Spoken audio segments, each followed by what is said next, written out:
오늘부터는 성경의 인물들 중심으로 하나님께서 사건이나 사람을 통해서 우리 가운데 말씀하시는 게 있잖아요.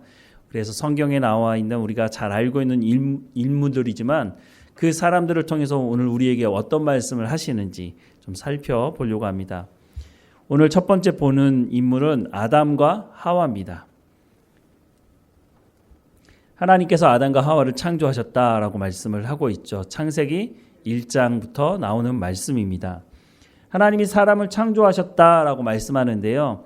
첫째 날, 둘째 날, 셋째 날, 넷째 날, 다섯째 날, 여섯째 날 창조하시고 일곱째 날을 쉬셨다고 말씀하는데 쉬셨다고 하는 것도 창조에 들어가는 거거든요. 그래서 7일 동안 하나님 창조하시는데 6일째 되는 날에 사람을 창조하셨다라고 말씀을 하고 있어요.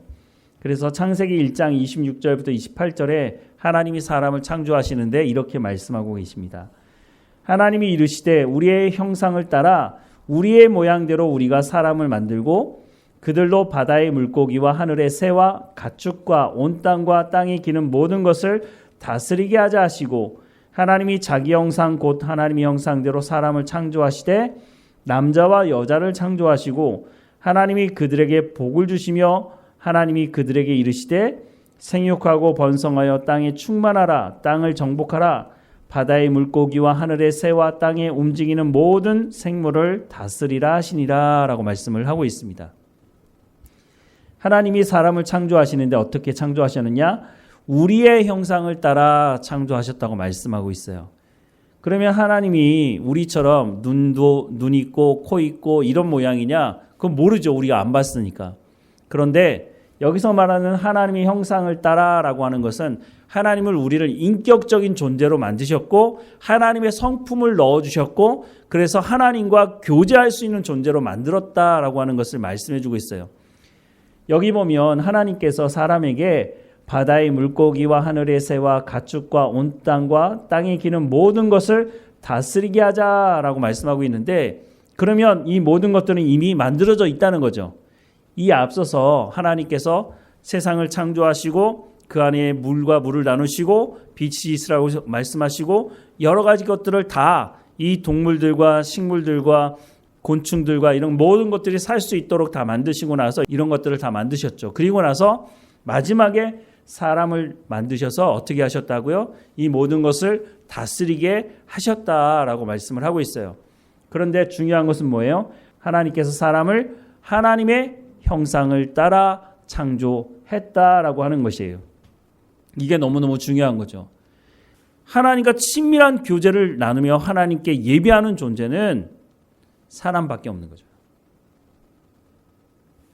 하나님께서 하나님의 형상대로 사람을 창조했다고 하는 것은 하나님이 사람과 인격적인 교제를 하면서 하나님은 사람을 통해서 예배받으시기 원하시고 그 예배 중에 하나님께서 말씀하시고 사람과 교제하며 하나님과 함께 하나님의 나라를 이루어가기 원하시는 마음으로 사람을 창조하셨다는 거예요.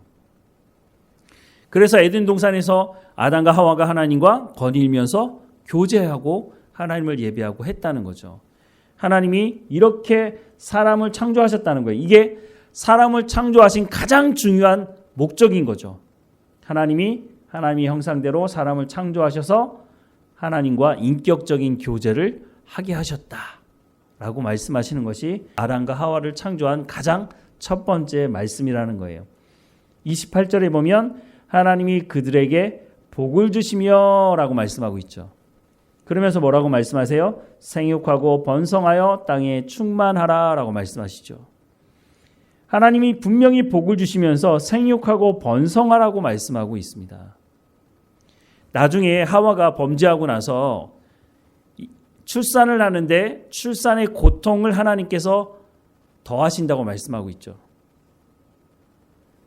출산하는데 고통이 있지만 지금과 같은 고통은 아니었을 거라고 생각을 할 수가 있는 거죠. 하나님께서 생육하고 번성하는 것이 바로 복이라고 말씀하고 있어요. 요즘 젊은 세대 사람들이 결혼하지 않으려고 하고 결혼하더라도 자기들만 잘 먹고 잘 살려는 마음이 있어요. 아이들에게 너무 많은 교육비가 들어가니까 그런 교육비에 쓰는 것보다 나를 위해서 쓰겠다는 거예요. 물론 건강하고 젊었을 때는 자기를 위해서 즐기는 것이 좋을지 모르겠어요. 그런데 가족이 주는 기쁨과 가족이 주는 하나님께서 주시는 복이 있단 말이죠. 자녀가 없으면 그것으로 얻어지는 그 기쁨과 하나님 주시는 복이 무엇인지 알지 못해요. 그리고요, 자녀를 기르고 양육할 때 사실은 부모도 부모가 되어가는 거거든요. 처음부터 부모다운 부모가 되는 사람은 별로 없는 것 같아요. 그래서 할아버지 할머니가 되면요, 참 아버지 참 어머니가 되는 것이 아닌가 하는 생각을 해요. 할아버지 할머니가 되어야 정말 너그럽게 진정한 사랑이 흘러가는 것이 아닌가 싶습니다. 보통 부모들이 자녀들을 키울 때는 정신없이 자녀들을 키우거든요. 그래서 어떤 부모들은 자녀들과 여행도 가지 못하고 자녀들에게 사진도 찍어주지 못하고 그렇게 지나가는 경우가 있죠. 그런데 나이가 들어서 할아버지 할머니가 되면은요, 그런 모든 것들이 보이는 것 같아요. 그래서 손자와 손녀들에게 너그러워질 수밖에 없지 않은가 하는 생각도 해보게 됩니다. 그런데 이 모든 것들, 그러니까 할아버지로부터 시작해서 아빠와 엄마, 자녀들까지 이 모든 공동체를 이루는 그 안에 하나님 주시는 은혜가 있고 그 세대를 통해서 하나님께서 말씀해 주시는 다른 데서는 배울 수 없는 그런 것들을 그 가족 안에서 배울 수 있는 것들이 그 안에 있다는 거죠. 그래서 하나님께서 분명하게 생육하고 번성하는 것이 복이라고 말씀하셨다는 이 말씀을 우리가 깊이 생각해야 되는 시대가 아닌가 하는 생각을 합니다. 어쨌든 하나님께서 사람을 하나님의 형상대로 창조하셨다라고 분명히 말씀을 하고 있죠. 그런데 27절에 보면 남자와 여자를 창조하시고라고 말씀하고 있는데 2장 가서 또다시 이 부분을 말하고 있어요. 2장에 가면 하나님께서 아담을 통해서 하와를 또 창조하신 내용이 나오잖아요. 아니 그러면 1장에서 말하는 남자와 여자를 창조하셨다고 말했는데 왜 2장에 가서 또 이걸 반복해서 말하고 있나 싶은 생각을 할 수 있는데, 쉽게 말해서 이런 거예요. 1장은요 전체 큰 틀을 말하는 거고요, 2장은 그 안에 사람에 대한 부분들을 더 확대해서 본다고 보시면 될 것 같습니다. 자, 하나님께서 사람을 창조하시고요, 먹을 것도 주셨다고 말씀하고 있거든요. 창세기 1장 29절과 31절에 같이 읽어볼게요. 하나님이 이르시되 내가 온 지면에 씨 맺는 모든 채소와 씨 가진 열매 맺는 모든 나무를 너희에게 주노니 너희의 먹을거리가 되리라. 또 땅의 모든 짐승과 땅의 모든 새와 생명이 있어 땅에 기는 모든 것에게는 내가 모든 푸른 풀을 먹을거리로 주노라 하시니 그대로 되니라. 하나님이 지으신 그 모든 것을 보시니 보시기에 심히 좋았더라. 저녁이 되고 아침이 되니 이는 여섯째 날이니라 라고 말씀하고 있어요. 자, 여기 볼게요. 29절 다시 보면요, 하나님이 이르시되 내가 온 지면에 씨 맺는 채소와 씨 가진 열매 맺는 모든 나무를 너희에게, 누구요? 사람에게 주노니 너희의 먹을거리가 되리라 라고 말씀하고 있어요. 하나님이 사람을 처음에 창조하셔서는요 채식을 하도록 만드셨다는 거예요. 육식을 좋아하는 사람들도 있는데요, 하나님께서 기본적으로 처음에는 채식만 해도 충분히 건강하게 살 수 있도록 만들어 주셨다고 하는 거예요. 여러분 고기 좋아하시나요? 예. 고기 좋아하는 사람은 듣기 싫어할지도 모르겠지만, 그리고 하나님께서 땅의 모든 짐승과 하늘의 모든 새와 생명이 있는 모든 것들에게도 먹을거리 줬는데 뭘 줬다고요? 모든 푸른 풀을 먹을거리로 주셨다라고 말씀하고 있어요. 이사야서 말씀해 보면 사자가 어떻게 한다고요? 사자가 짐승 잡아먹죠. 근데 이사야서는 그렇게 말씀 안 하고 있잖아요. 주님 오시는 그날이 되면은요, 어린아이가 독사굴에 소를 넣고 사자가 풀을 뜯고, 근거 없는 말씀이 아니라는 거예요. 여기에 분명히 내가 모든 푸른 풀을 먹을거리로 주었다고 말하고 있어요. 하나님께서 만드신 모든 짐승들, 뭔가 먹어야 되는 그런 생물들 다 뭐라고요? 푸른 풀을 먹고 생명을 살아갈 수 있도록 하셨다고 하나님 말씀하고 있어요. 그런데 이게 깨졌죠. 지금 동물의 왕국이나 이런 다큐멘터리 보면 사자가 풀 뜯고 있나요? 사자가 다른 동물을 사냥해서 육식을 하죠. 사자만 그런 게 아니죠. 왜 이렇게 되느냐? 결국은 인간이 타락하면서 자연도 타락하게 됐다는 거예요. 하나님께서 사람에게 뭘 하라고 말씀하셨어요? 자연을 다스리라고 말씀하셨잖아요. 다스리라고 하는 것은요, 착취하라는 게 아니고요, 잘 가꾸라는 거예요. 그런데 그 잘 가꾸어야 되는 인간이 타락했어요. 하나님 앞에 범죄하고 불순종함으로 하나님의 심판을 받게 되는데, 그러므로 말미암아 어떻게 됐다고요? 인간이 타락함으로 자연도 함께 타락하게 됐다는 거예요. 그래서 동물도 육식을 하게 되었죠. 사람도 육식을 하게 됐는데요. 하나님이 이렇게 말씀하세요. 창세기 9장 3절 말씀에 보면 모든 산 동물은 너희의 먹을 것이 될지라 채소같이 내가 이것을 다 너희에게 주노라 라고 말씀하고 있어요. 이때가 언제죠? 노아 홍수 이후에 거의 1년 동안 물이 땅을 덮고 있다 보니까 농사를 당장 할 수가 없잖아요. 그러면 먹을 거리가 없잖아요. 그래서 하나님께서 그때는 먹고 살 수 있도록 산 동물을 너희의 먹을 것이 될 것이다 라고 말씀하고 있죠. 그러면서 아마 동물 사이에서도 질서가 깨지면서 하나님과 사람과의 질서가 깨지니까 사람과 자연과의 질서도 깨져서 아마도 동물들이 육식을 하게 된 것으로 추측이 됩니다. 레위기 11장에 보면은요, 먹을 수 있는 것과 먹지 말아야 될 것을 말씀하고 있어요. 먹을 수 있는 고기가 뭐가 있어요? 소고기, 양고기, 염소고기, 뭐 이 정도예요.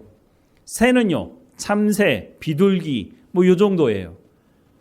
그리고 나머지 것들은 먹지 말라고 말씀하고 있어요. 왜요? 그것들을 자꾸 먹으면 건강이 좋지 않기 때문에.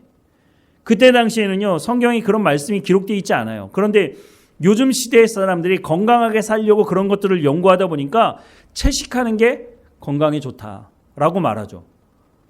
예수 믿는 사람들이 얘기하지 않아도 세상 사람들도 이제는 채식하는 것이 건강하다는 것을 알아요. 그리고요, 한국 사람들 못 먹는 게 없잖아요. 근데 그런 것들을 많이 먹다 보니까 어때요?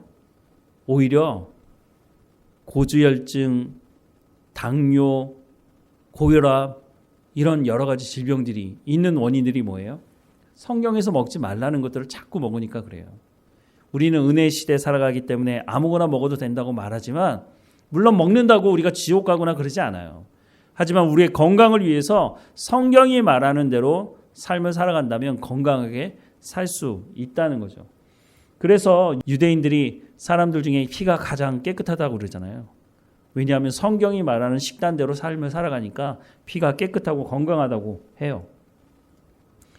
자, 하나님께서 사람을 창조하시고 사람에게 일을 하도록 하시는데요. 창세기 2장 15절에 보면 여호와 하나님이 그 사람을 이끌어 에덴 동산에 두어 그것을 경작하며 지키게 하고 라고 말씀하고 있습니다. 하나님께서 사람을 창조하시고 놀고 먹도록 하신 게 아니라 사람을 창조하시고 그 사람에게 하나님께서 일을 하도록 하셨다는 거예요. 물론 하나님께서 불순종한 아담에게 일을 하도록 하신 것도 있는데 그 부분은 좀 이따 말씀을 드리고요. 하나님께서 처음에 사람을 창조하시고 일하도록 하셨다는 거예요. 그러니까 우리가 건강한 육체를 가지고 일할 수 있을 때 일하는 것은 그거는 하나님께서 주시는 복이고 마땅히 해야 될 일이기도 하다는 거예요. 그런데 아담이 타락하고 나서요, 하나님께서 일해야, 땀을 흘려야 먹고 살 수 있다라는 말씀을 하거든요. 창세기 3장 17절에서 19절에 아담에게 이르시되 내가 내 아내의 말을 듣고 내가 내게 먹지 말라 한 나무의 열매를 먹었은즉 땅은 너로 말미암아 저주를 받고 너는 내 평생에 수고하여야 그 소산을 먹으리라. 땅이 내게 가시덤물과 엉겅퀴를 낼 것이라. 내가 먹을 것은 밭의 채소인즉 내가 흙으로 돌아갈 때까지 얼굴에 땀을 흘려야 먹을 것을 먹으리니 내가 그것에서 취함을 입었음이라. 너는 흙이니 흙으로 돌아갈 것이니라 하시니라 라고 말씀하고 있어요. 하나님께서 처음에 아담을 창조하시고 일하라고 하신 것과는 다른 개념이에요.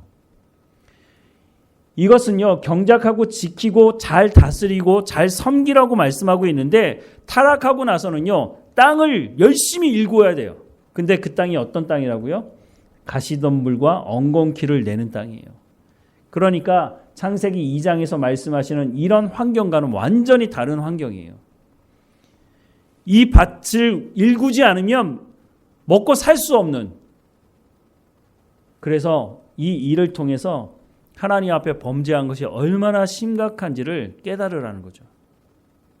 하나님의 말씀대로 순종하지 않은 대가가 이런 것이라고 하는 것을 깨달아 알라고 말씀을 하시고 있는 거죠.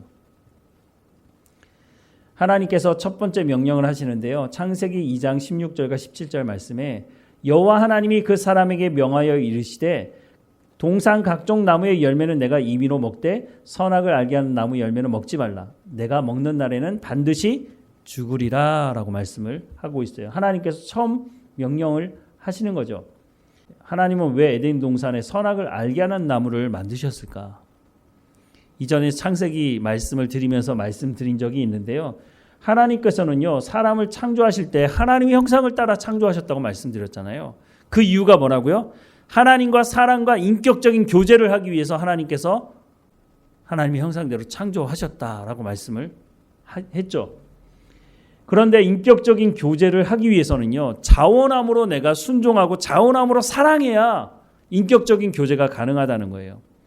강압에 못 이겨서 하나님은 창조주시고 사람은 피조물이니까 너 나 사랑해야 돼, 너 내 말 복종해야 돼, 이렇게 하면 인격적인 교제가 불가능하다는 거예요. 그래서 하나님은 어떻게 하시냐면 아담과 하와에게 하나님을 사랑하고 하나님과 인격적인 교제를 할 수 있는 선택권을 주신 거예요.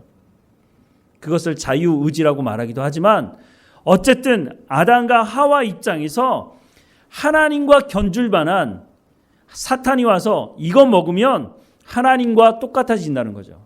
하나님과 같이 선악을 분별할 수 있는 능력이 생긴다고 말하자 아담과 하와는 피조물로서 창조주 하나님과는 완전히 다른 차원을 살아가잖아요. 그런데 아담과 하와가 선악을 알게 하는 나무 열매를 보면서 그것을 먹으면 내가 하나님과 같이 되겠다. 선악을 알게 하는 나무를 하나님에 대체하는 것으로 생각한 거예요. 그러면 하나님과 인격적인 교제는 불가능하죠. 입으로는 하나님을 사랑한다고 말하면서 우리의 삶의 현장에서는 내 뜻대로 내 마음대로 살아간다면 하나님 앞에 가서 하나님을 사랑한다고 얘기하는 건 그거는 하나님을 모독하는 거죠. 하나님께서 에덴 동산에 선악을 알게 하는 나무를 둔 이유는 사람과 인격적인 교제를 하기 위해서 네가 정말로 나를 사랑하느냐라고 묻고 계시는 거죠. 예수님께서 베드로에게 이 사람들보다 나를 더 사랑하느냐라고 물었을 때 바로 이것을 얘기하는 거죠. 그래서 우리가 삶을 살아가는 현장에서도요, 선악을 알게 하는 나무는 있다는 거예요.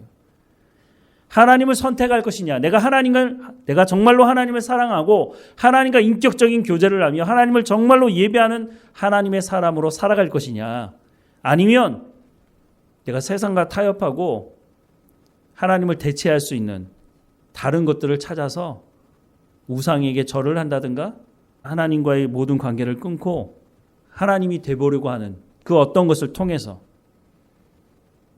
우리의 삶의 현장에서도 그래서 선악을 알게 하는 나무는 있다는 거예요. 우리가 진정으로 하나님을 사랑하고 진정으로 하나님의 인격적인 교제를 하기 위해서는 그런 모든 것들에 대한 우리의 단호한 결단과 단절이 있어야 된다는 거죠. 그런데 아담과 하와가 그러지 않았죠. 하나님께서 충분히 에덴 동산에서 아담과 하와가 선악을 알게 하는 나무 열매를 먹을 때 간섭할 수 있었어요. 개입할 수 있었죠. 하나님께서 나타나셔서 내가 그거 먹지 말라 그랬지 라고 하면서 얘기하실 수도 있죠. 그런데 그렇게 하면 하나님과 사람과 사이에 인격적인 교제와 진정한 사랑이 이루어질 수 없다는 거예요. 하나님께서 이 선악을 알게 하는 나무 열매를 아담과 하와가 먹은 것 때문에 하나님도 예수님을 이 땅에 보내시는 대가 지불을 하셔야 했다는 것을 우리가 기억해야 합니다. 하나님은 저 먼 하늘에서 우리에게 지시만 하는 하나님이 아니라는 거예요. 하나님이 우리와 인격적인 교제를 하기 위해서 하나님도 예수 그리스도를 대가 지불하는, 어떻게 보면 하나님이 치를 수 있는 모든 대가를 다 지불하신 거예요. 이럴 줄 아는 거죠, 하나님도. 그럼에도 불구하고 예수님을 이 땅에 보내신 것을 통해서라도 하나님께서 너희를 얼마나 사랑하시는 줄 너희가 깨닫고 알고 자원함으로 돌아오게 된다면 나와 진정한 교제를 할 수 있으니 내가 내 아들을 보내겠다라고 하는 것을 말씀을 하고 계시는 거죠. 하나님께서 아담에게 돕는 배필을 만들어 주셨습니다. 창세기 2장 18절에서 25절 같이 읽어볼까요? 여호와 하나님이 이르시되 사람이 혼자 사는 것이 좋지 아니하니 내가 그를 위하여 돕는 배필을 지으리라 하시니라. 여호와 하나님이 흙으로 각종 들짐승과 공중의 각종 새를 지으시고 아담이 무엇이라고 부르나 보시려고 그것들을 그에게로 이끌어 가시니 아담이 각 생물을 부르는 것이 곧 그 이름이 되었더라. 아담이 모든 가축과 공중의 새와 들의 모든 짐승에게 이름을 주니라. 아담이 돕는 배필이 없으므로 여호와 하나님이 아담을 깊이 잠들게 하시니 잠들매 그가 그 갈빗대 하나를 취하고 살로 대신 채우시고 여호와 하나님이 아담에게서 취하신 그 갈빗대로 여자를 만드시고 그를 아담에게로 이끌어 오시니 아담이 이르되 이는 내 뼈 중에 뼈요 살 중에 살이라. 이것을 남자에게서 취하였은즉 여자라 부르리라 하니라.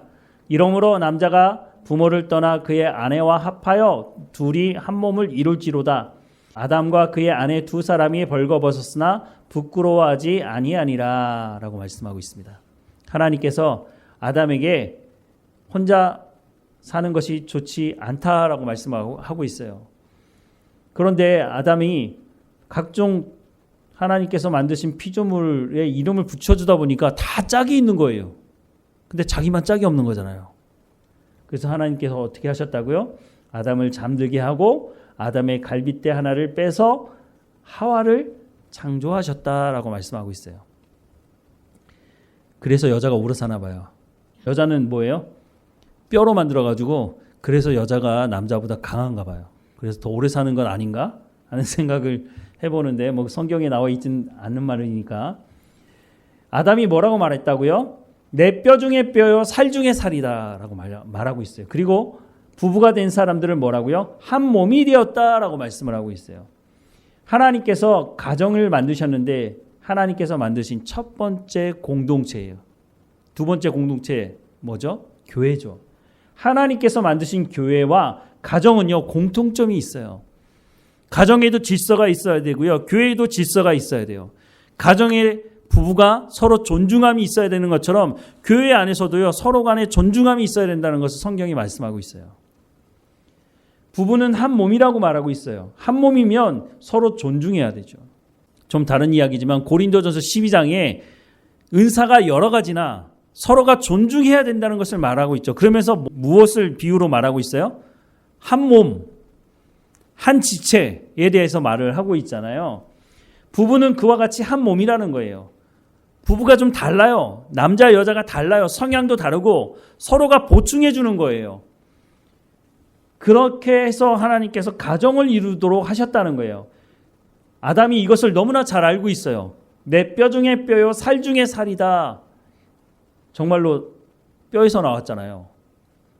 그래서 내 뼈 중에 뼈요 살 중에 살이라는 말을 했는지 모르겠지만 이거는 한 공동체고 서로로 나눌 수 없는 것이고 서로를 존중해야 되는 공동체라고 말을 하는 거예요. 그래서 에베소서 5장의 말씀에 보면 부부관계를 얘기할 때 남자가 여자에게 여자가 남자에게 어떻게 해야 하는지에 대해서 말을 하고 있어요.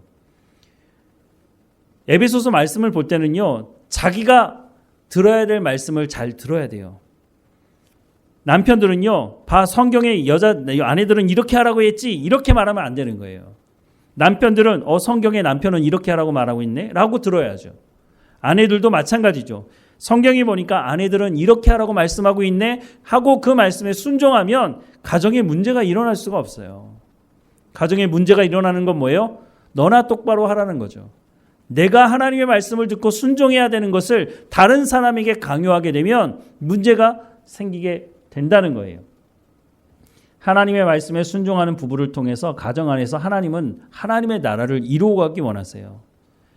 우리의 자녀들이 부모가 정말로 사랑하고 아름다운 가정을 일구어가는 것을 볼 때에 야 나도 커서 엄마 아빠처럼 저런 가정을 이루어야지 이런 꿈을 꾸지 않겠습니까? 그런데 부부가 매일 싸우고 폭력이 있고 이런 가정에서 자라게 된다면 내가 혹시 결혼할 그 상대자가 이런 사람이 아닐까? 그렇게 두려운 마음이 있으면 그런 사람이 결혼을 할 수가 있겠습니까? 행복한 가정이 어떤 가정인지를 예수 믿는 사람들이 좀 보여주어야 해요. 저는 그래서 가끔 기도하는 것이 하나님, 우리 성도들의 가정이 우리 이웃의 어려움 당하는 가정들을 도울 수 있도록 행복한 가정이 무엇인지를 그들에게 본을 보일 수 있도록 허락해달라고 기도하기도 해요. 워낙 요즘에 많은 가정들이 깨지고 어려움을 당하고 있기 때문에 또 그 가정에서 자라는 아이들은 어떻겠어요? 예수 그리스도를 주인으로 삼는 그리스도인들 가정들이 행복한 가정이 무엇인지 하나님 말씀에 순종하면서 그것을 가지고 세상에 어려움 당하는 가정들에게 본을 보여주고 행복한 가정을 살아가기 위해서는 부부가 함께 신앙생활, 예수 그리스도를 영접하고 하나님의 말씀을 듣고 서로를 존중하는 가정이 되어야 한다는 것을 말뿐만 아니라 가정에 본을 보여서 우리가 그들에게 도움을 줄 수 있다는 생각을 하게 됩니다. 하나님께서 처음에 아담과 하와를 창조하셔서 가정을 이루셨을 때는 그런 목적을 담아가지고 가정을 만드셨다는 거예요. 그래서 아담이 뭐라고 얘기했다고요? 내 뼈 중에 뼈요 살 중에 살이라고 고백하고 있는 거예요. 이 말씀만 봐도 서로 존중함이 느껴지지 않습니까? 이렇게 말하면서 아담이 하와를 구박한다든가 하와를 때린다든가 그럴 수 있겠습니까? 그럴 수 없는 거죠. 하나님은 하나님의 사랑과 이웃 사랑에 대해서 말씀을 하세요. 이 모든 사랑이 사실은 가정에서부터 시작되는 것을 알 수가 있는 거죠. 가정에서 이런 사랑을 가지고 우리가 살아가는 것이 중요하다는 것을 말씀을 하고 있죠. 누가복음에 보면은요, 누가 강도 만난 자의 이웃이 되겠느냐라는 말씀이 있어요. 누가 강도 만난 자의 이웃이 되겠느냐? 누구의 관점에서 얘기를 하라는 거죠? 상대방의 관점에서 얘기하라는 거예요. 내가 다른 사람에게 무엇인가 요구하기 전에 그 사람의 관점에서 내게 요구하는 것이 무엇인가를 생각해 보라는 거죠. 사랑은 그런 것이라고 말을 하고 있는 거예요. 부부관계 가운데서 내가 무엇인가 요구만 하지 말고 그 사람이 요구하는 것이 무엇인지를 들어주라는 거예요. 물론 모든 것을 다 들어줄 수는 없죠. 하지만 열린 마음으로 있을 때 서로 존중할 때 가정이 행복함을 이룰 수 있다는 것을 하나님께서 처음 사람을 창조하시고 아담을 통해서 고백하는 이 말씀 중에 내 뼈 중에 뼈요 살 중에 살이라는 이 말씀을 통해서 우리 가운데 말씀해 주고 있는 거죠. 그런데 문제가 생겼어요. 창세기 3장 1절부터 7절입니다. 같이 읽어보겠습니다. 그런데 뱀은 여호와 하나님이 지으신 들 짐승 중에 가장 강교하니라. 뱀이 여자에게 물어 이르되 하나님이 참으로 너희에게 동산 모든 나무의 열매를 먹지 말라 하시더냐. 여자가 뱀에게 말하되 동산 나무의 열매를 우리가 먹을 수 있으나 동산 중앙에 있는 나무의 열매는 하나님의 말씀에 너희는 먹지도 말고 만지지도 말라. 너희가 죽을까 하노라 하셨느니라. 뱀이 여자에게 이르되 너희가 결코 죽지 아니하리라. 너희가 그것을 먹는 날에는 너희 눈이 밝아져 하나님과 같이 되어 선악을 알 줄 하나님이 아심이니라. 여자가 그 나무를 본즉 먹음직도 하고 보암직도 하고 지혜롭게 할 만큼 탐스럽기도 한 나무인지라. 여자가 그 열매를 따먹고 자기와 함께 있는 남편에게도 주매 그도 먹은지라. 이에 그들의 눈이 밝아져 자기들이 벗은 줄을 알고 무화과 나무 잎을 엮어 치마로 삼았더라라고 말씀하고 있어요. 뱀이 뭐라고 말했습니까? 하나님이 참으로 너희에게 동산 모든 나무의 열매를 먹지 말라 하시더냐라고 말하고 있죠. 사탄이 거짓말할 때는요, 근거 없는 거짓말하지 않습니다. 사탄이 거짓말할 때는요, 사실이 거기 분명히 속해 있어요. 하나님께서 동산 나무의 열매를 먹지 말라고 한 게 있죠. 뭐예요? 선악을 알게 하는 나무 열매는 먹으면 반드시 죽는다라고 말씀하고 있어요. 그런데 모든 것을 먹지 말라고 하셨어요? 그렇진 않죠. 모든 것을 먹어도 되는데 선악을 알게 하는 나무 열매만 먹지 말라고 하나님 말씀하셨어요. 사탄이 뭐라고 얘기했어요?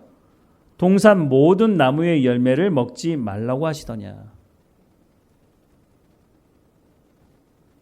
사실과 거짓이 섞여 있어요. 사탄이요, 예수님을 시험할 때도요, 뭘 가지고 시험했어요?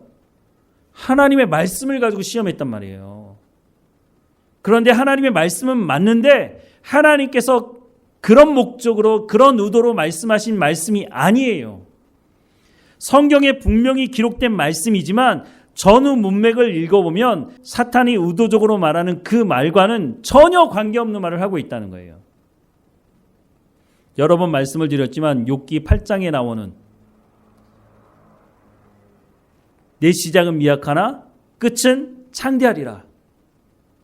저도 이 말씀 들을 때요, 하나님 앞에서 이제 막 개업하고 가게를 시작하는 사람들이 이제 열심히 하면 대박 칠 거다 라고 전하는 목사의 말을 들은 적도 있어요. 그런데 여러분 욥기 8장 읽어보세요. 이 말씀은요 전혀 그것과 관계없는 거예요. 친구들이 찾아와서 뭐라고 얘기해요? 욥에게 너 회개하면 하나님이 너를 용서하실 거야. 네 시작은 미약하지만 끝은 창대하리라고 얘기하는 것은 네가 지금 회개하고 돌이키면 하나님께서 다시 회복시켜 주실 거야. 그 말이거든요. 그런데 그 욥기 8장에 나오는 그 말씀만 딱 떼가지고 사업을 시작하는 사람한테 딱 선물이라고 액자까지 만들어서 주면 그 사람이 어떻게 받아들이겠어요? 아, 하나님께서 내 사업을 더 크게 하시겠구나. 이런 식으로 얘기하고 받아들이겠죠. 그 하나님께서 하신 말씀이 아니에요.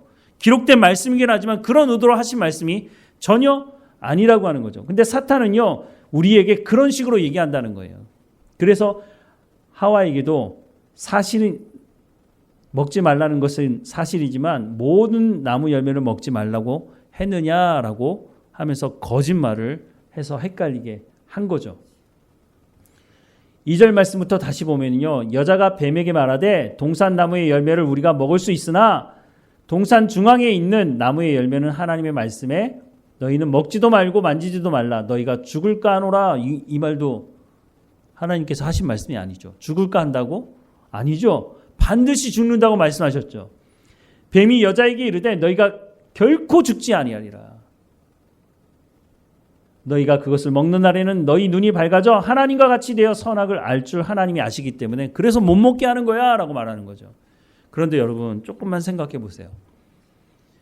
하나님과 같이 될 수 있는 그런 것이라면 하나님께서 다 볼 수 있는 동산 중앙에 그걸 두실 이유가 없죠.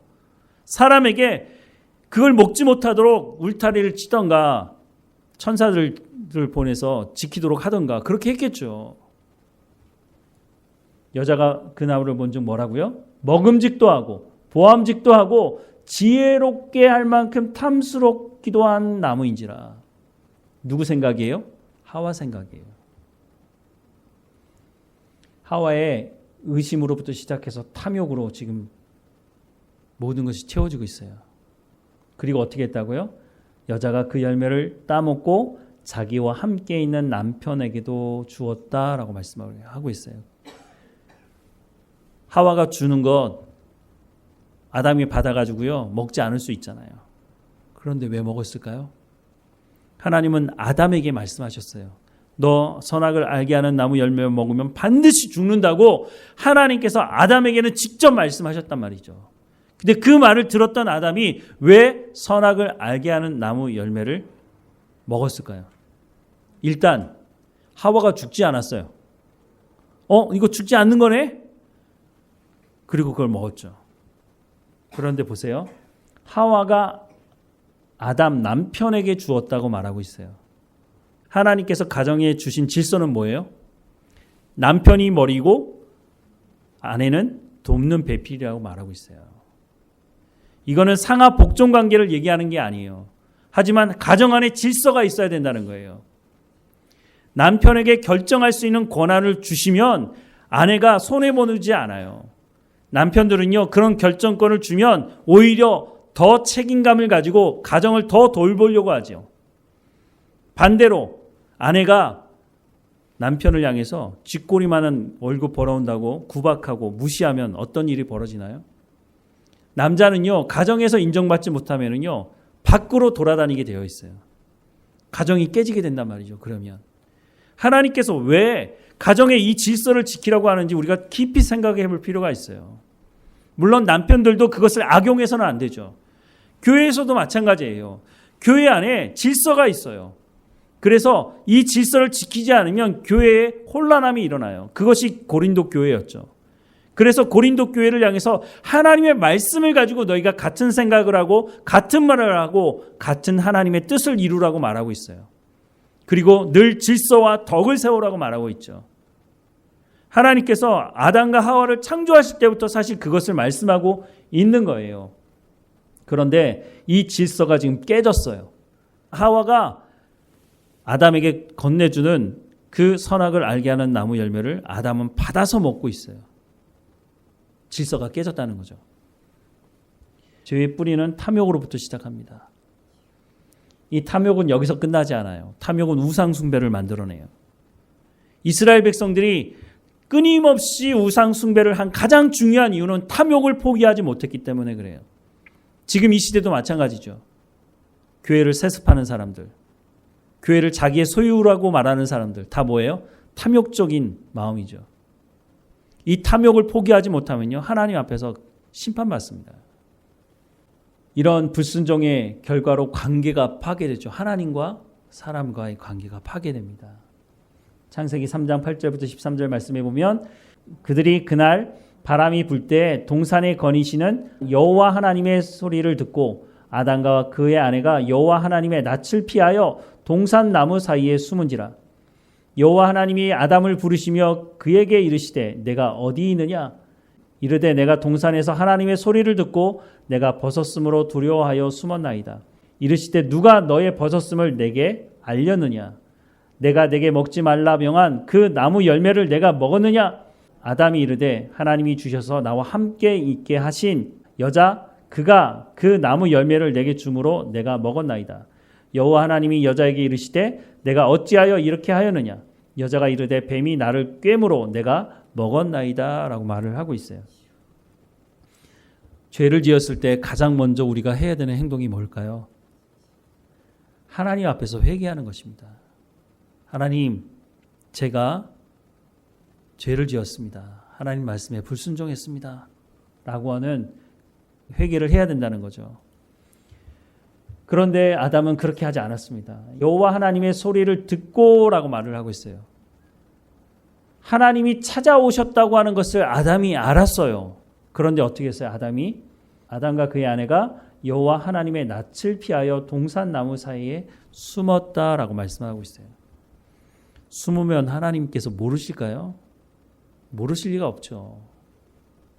그런데 하나님께서 내가 어디 있느냐라고 말씀하세요. 하나님께서 찾아내실 수도 있죠. 그런데 하나님께서 다시 한번 기회를 주시고 있는 거예요. 아담아, 네가 어디 있느냐는 거예요. 하나님이 먼저 와서 내가 먹지 말라는 거 너 왜 먹었어? 이렇게 얘기할 수 있죠. 부모들도 자녀들에게 그렇게 말할 때가 있죠. 무슨 잘못을 했을 때 내가 너 그렇게 하지 말라 그랬지. 먼저 그렇게 얘기하는 경우가 있죠. 그런데 그때 정말 해야 될 말이 뭘까요? 너 괜찮니? 안 다쳤어? 이렇게 말을 해야죠. 지금 하나님께서 아담에게 와서 그 말씀을 하시는 거예요. 아담아, 네가 내가 먹으면 반드시 죽는다고 말한 그것을 먹었구나. 너 괜찮냐? 라고 묻고 계시는 거예요. 그러면 아담이 그때 뭐라고 해야 되겠어요? 하나님, 제가 정말 잘못했어요. 하나님 먹지 말라는 걸 내가 먹었어요. 정말 내가 잘못했어요. 이렇게 말해야 되는 게 맞잖아요. 그런데 아담이 뭐라고 말합니까? 핑계대는 거죠. 여기 12절에 보면 아담이 이르되 하나님이 주셔서 나와 함께 있게 하신 여자 그가 그 나무 열매를 내게 주므로 내가 먹었나이다. 이게 무슨 말이에요?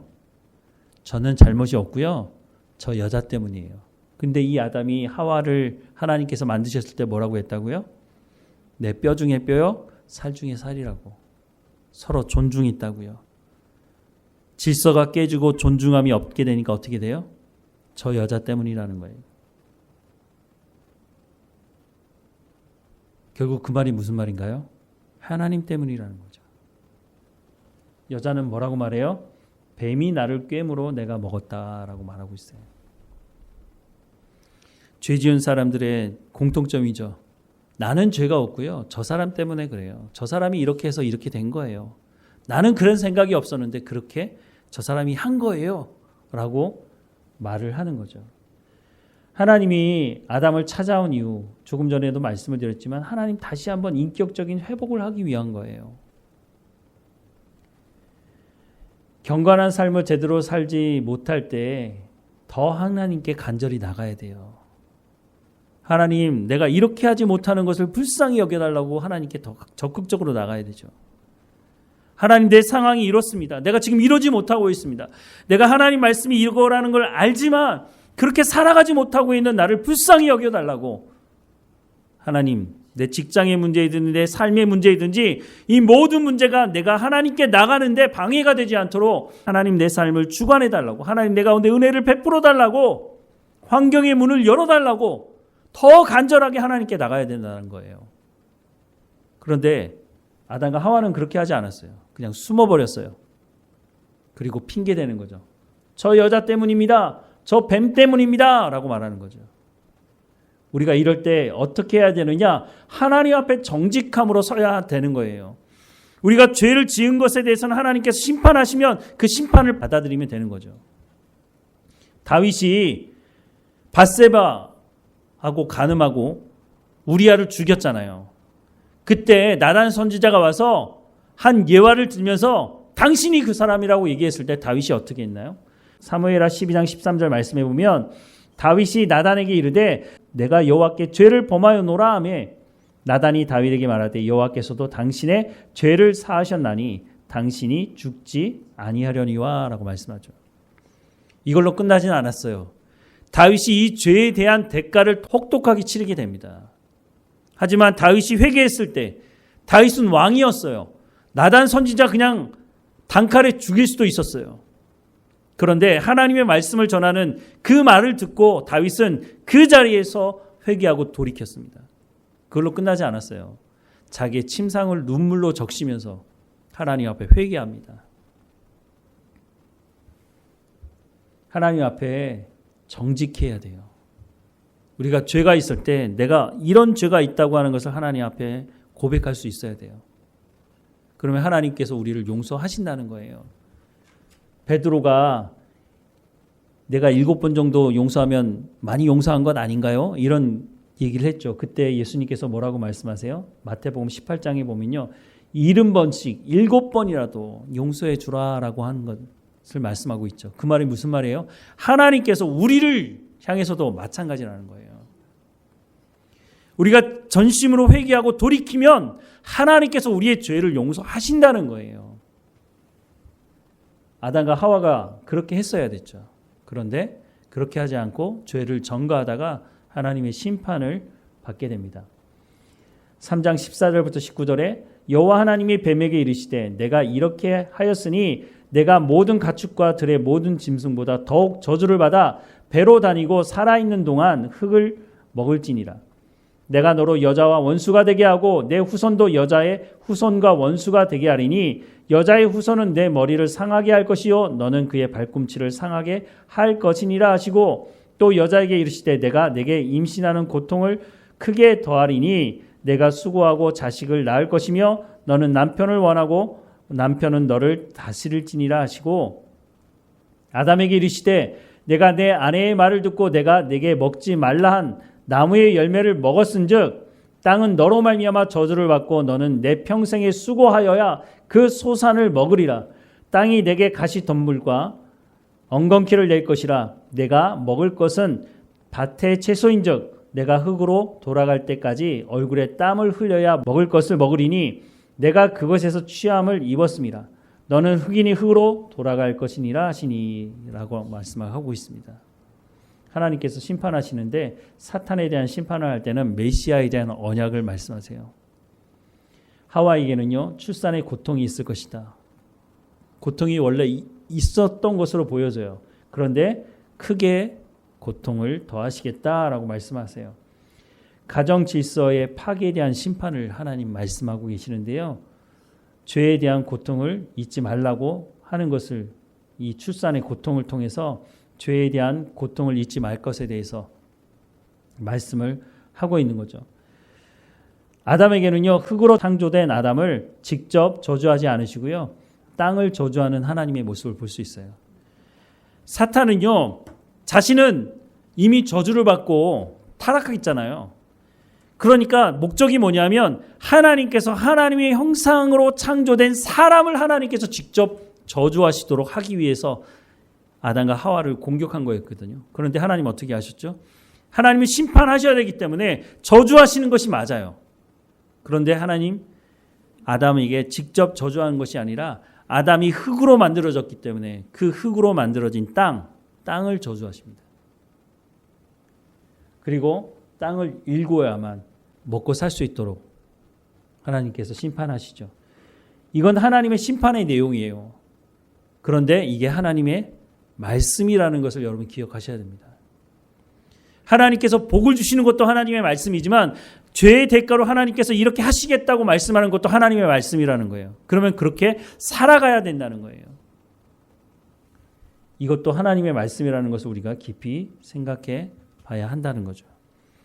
아담과 하와를 통해서 우리 가운데 말씀하는 내용이 참 많습니다. 우리가 예수 그리스도를 영접하고 구원받은 백성으로서 그러면 어떻게 살아가야 될 것인가? 하나님께서 처음 사람을 창조하셨을 때 그 모습으로 살아가야 된다는 거예요.